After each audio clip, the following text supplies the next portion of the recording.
Warlord Games has just released the biggest model they ever made, and it's free! No strings, no purchase required, just download, print, and the community has already grabbed it over 800 times in the first 48 hours.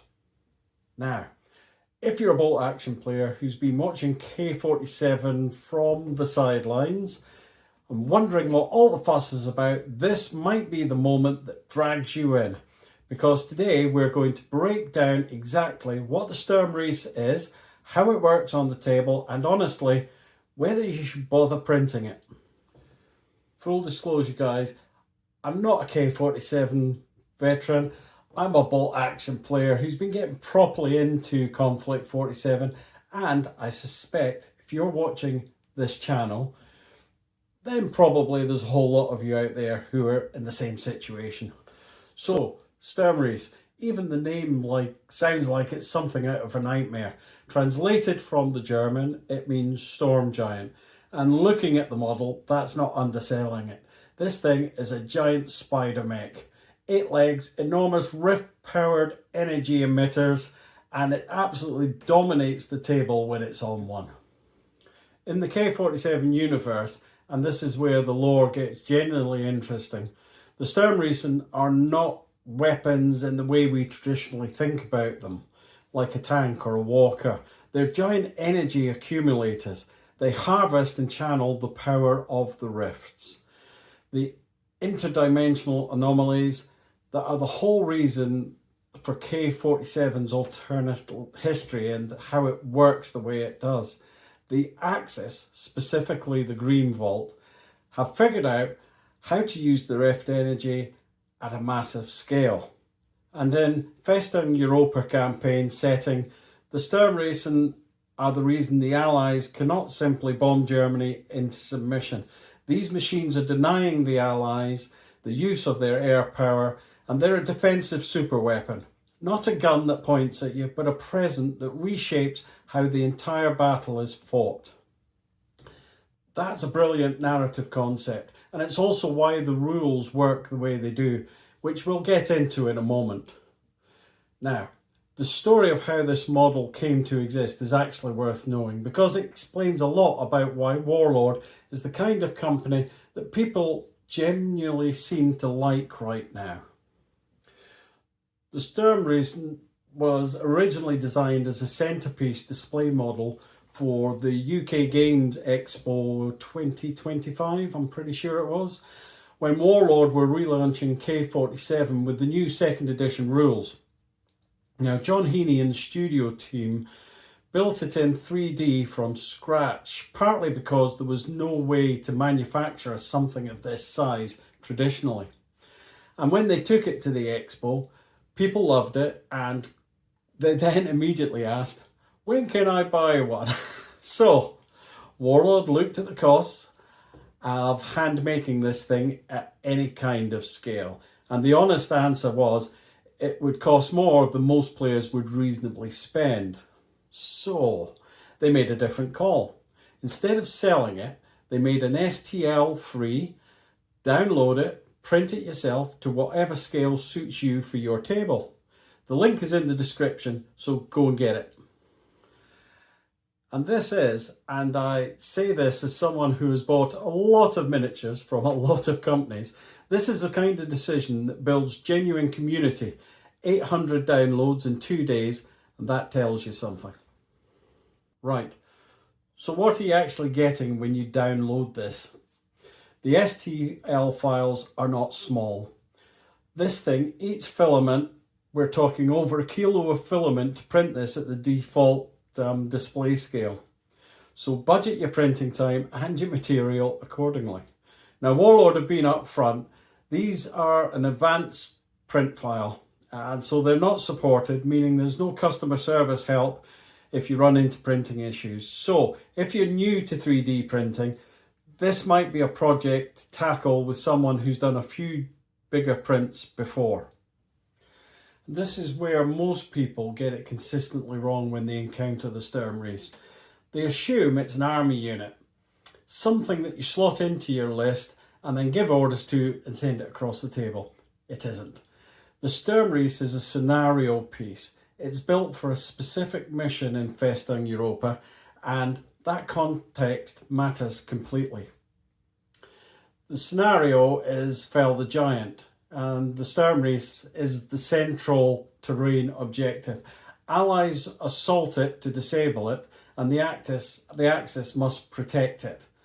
The Sturmriese's energy field is what's denying the Allied air power, so taking it down is the Allied mission. Now, if you're coming from bolt action, translate this in your head to a scenario objective. Think about how bolt action has its own specific scenarios, tank war, or a bridge demolition mission where the battlefield itself is the objective rather than just wiping out the enemy's force. That's the Sturmriese. It's the objective that defines the entire game, and normal army building logic shifts. You're not optimizing a 1,000-point list in the same way. The Sturmriese reshapes the whole tactical picture. So here we have the rules for the Sturmriese. I'm going to read them through. So the unit type, it's a gigantic rift engine. The standard weapon is one Sturmriese rift accumulator and is 6 light autocannons. There's no movement, so this thing doesn't move at all. It's, as we said, a terrain piece. Get your head around that. And it has a damage value of 12 plus, so typically super heavy tank. It has a load of special rules that we'll go through. It has 5 rift dice, and that's something special in this scenario.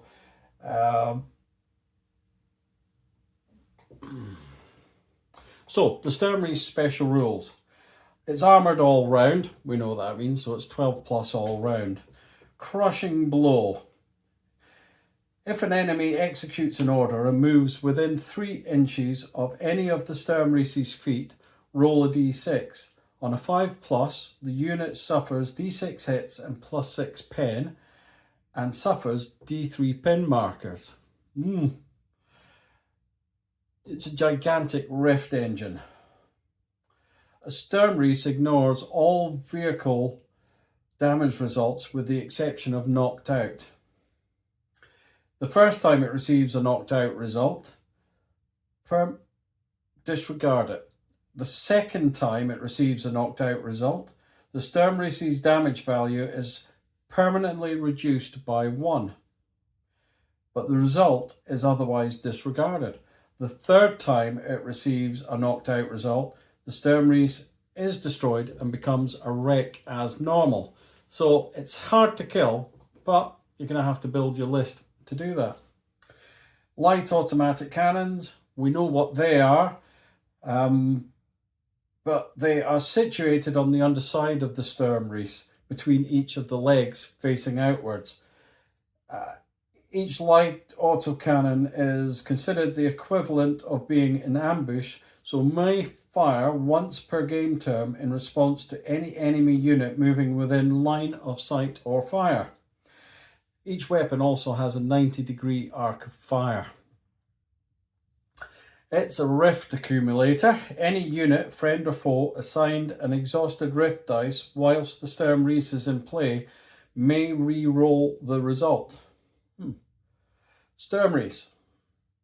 Units that have flight jump special rules may not use them to deploy at any point on the table from reserve whilst the Sturmriese is in play. Additionally, forward air observers of any nation may never call for an air attack whilst the Sturmriese is in play. And then close quarter attacks, vulnerable underside,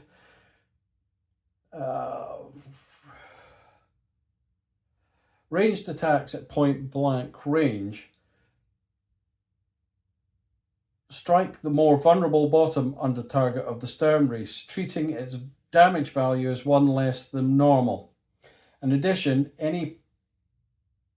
to any penetration bonus normally conferred for being at point blank range.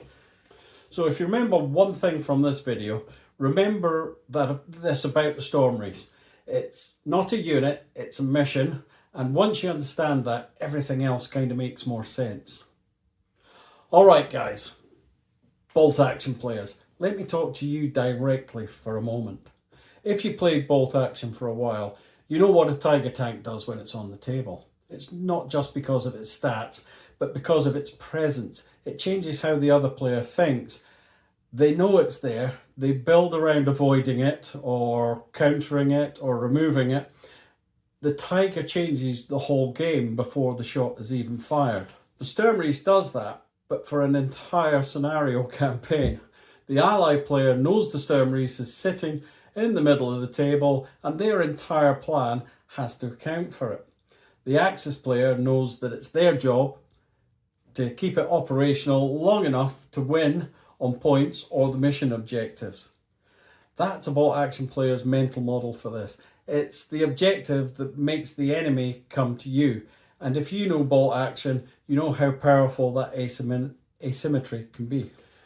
The other thing that's worth saying is K47 and bolt action share the same core dice activation system, order dice. Same mechanic, so when you pick up K47, the engine isn't foreign, the units are.